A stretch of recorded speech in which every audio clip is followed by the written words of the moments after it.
Olá, 21 de abril de 2020, dia de Tiradentes. Vamos aproveitar para falar de um instituto que é quase contemporâneo a Tiradentes. Tem um século a menos, é do século XIX, mas remota a 1890, que é o registro de Torrens.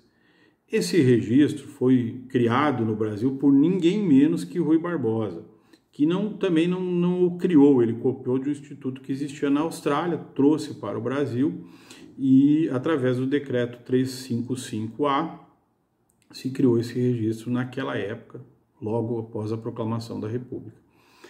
E depois, o tempo foi passando, o Código Civil de 16 não o recepcionou expressamente, mas ele se manteve vigente, e em 1973 foi incluído na Lei de Registros Públicos, que é a Lei 6.015, nos artigos 277 a 288, e consiste, porque ele ainda é vigente, no registro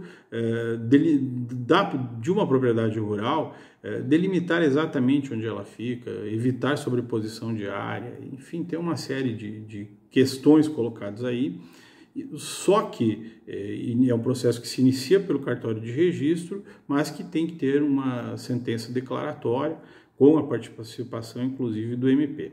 Bem, por que nós estamos falando deste registro?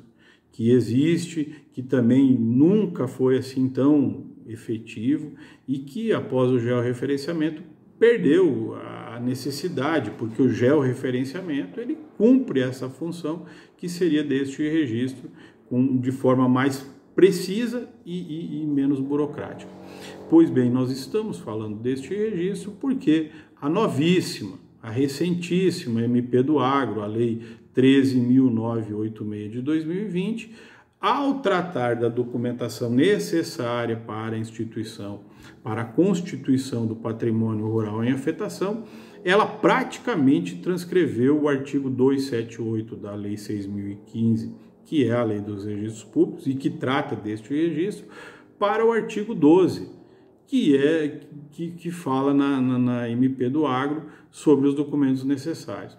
Então, assim, tem alguns itens que são transcrição literal de uma questão que, como eu disse, foi instituído em 1890 e de lá para cá mudou muito pouco. E aí esse artigo 12 cria uma série de dificuldades para o cartório, porque, por exemplo, o inciso 2º do artigo 12, que é cópia literal do inciso 2º do 278, ele tem que apresentar prova de atos que modifiquem ou limitem a propriedade do imóvel rural. Qual é a necessidade disso hoje? Você já tem a sua propriedade definida, georreferenciada. O georreferenciamento, inclusive, esse sim um requisito necessário. Então, o legislador foi além do necessário. A impressão que dá é que quiseram cercar de todas as garantias possíveis e foram tomar por base um instituto que não se aplica, que não tem aplicabilidade, que perdeu a vigência, não perdeu a vigência, mas perdeu a eficácia. Foi tomado pelo georreferenciamento, como eu disse há pouco. Ficou um artigo pesado, esse artigo 12 da lei, um artigo de difícil compreensão e de difícil implementação, e é uma implementação feita pelo cartório, e aí diferente do registro lá da 6.015, ele não será submetido ao judiciário, e esta é outra característica da lei, ela visa afastar o judiciário o máximo possível, né? Até na consolidação da propriedade o judiciário fica fora, e aí ela cria um instituto que tem por base o judiciário, que depende de uma sentença declaratória. Ela não cria, mas ela copia. Eu não vejo, honestamente, razões para isso. Mas, enfim, consta da lei, é mais uma questão que, ao invés de impedir as pessoas de irem ao judiciário, por certo, gerará ou suscitação de dúvidas pelo cartório ou suscitação de dúvida inversa pelos requerentes,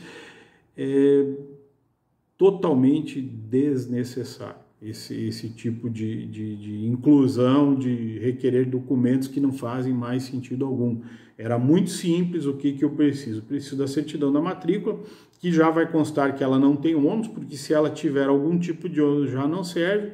As certidões das receitas federais, estaduais, municipais, trabalhistas, que se exige para um ato normal, o georreferenciamento. Nada além disso. O que excedeu a isso vai só criar um transtorno e não vai se resolver nada, não vai dar nenhuma segurança maior para o credor, se essa é a intenção da lei.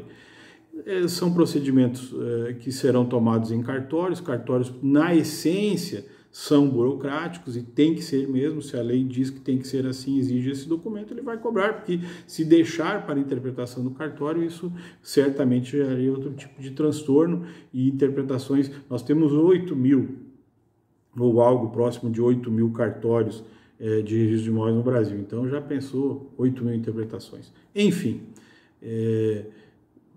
homenageamos Tiradentes falando de algo que veio 100 anos depois, mas naquela época está mais perto dele do que de nós, e vamos falar muito sobre a MP do Agro, sobre a Lei 13.986 de 2020, porque ela tem questões de difícil compreensão, de interpretação dúbia, e eu confesso que eu não sei como será colocado em prática. Estou um pouco curioso, certo? Até mais.